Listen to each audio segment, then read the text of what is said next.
ফ্রান্সের president Emmanuel ম্যাক্রোকে প্রকাশ্যে ধাক্কা দিয়েছেন তার স্ত্রী ব্রিজিট ম্যাক্রো। ঘটনাটি ধরা পড়ে আন্তর্জাতিক বার্তা সংস্থা এপির ক্যামেরায়। দক্ষিণ পূর্ব এশিয়া সফরের অংশ হিসেবে প্রেসিডেন্ট ম্যাক্রো সম্প্রতি ভিয়েতনামে যান। বিমানবন্দরে অবতরণের পরই ঘটে এই অস্বস্তিকর ঘটনা।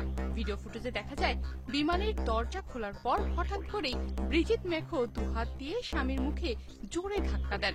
ঘটনায় কিছুটা বিব্রত হন ফরাসি প্রেসিডেন্ট, তবে দ্রুত নিজেকে সামলে নিয়ে বাইরে অপেক্ষমান কর্মকর্তাদের উদ্দেশ্যে হাত নাড়েন তিনি।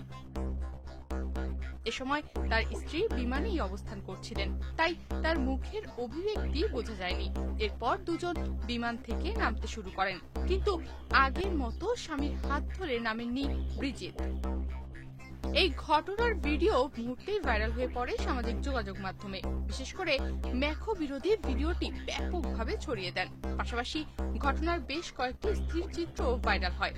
ম্যাক্রোর দপ্তর প্রথমে ঘটনাটিকে এডিটেড ফুটেজ বলে উড়িয়ে দিলেও পরে স্বীকার করে ধাক্কার ঘটনাটি সত্য। এ বিষয়ে গণমাধ্যমকে জানানো হয়, প্রেসিডেন্ট ও তার স্ত্রীর মধ্যে এটি ছিল একটি সাধারণ ঝগড়া। এতে কেউ আহত হননি বলেও নিশ্চিত করেছেন তিনি। এমনকি ম্যাক্রোর সফর সঙ্গী এক কর্মকর্তা গণমাধ্যমকে জানিয়েছেন, দুজনের মধ্যে রসিকতা চলছিল মাত্র।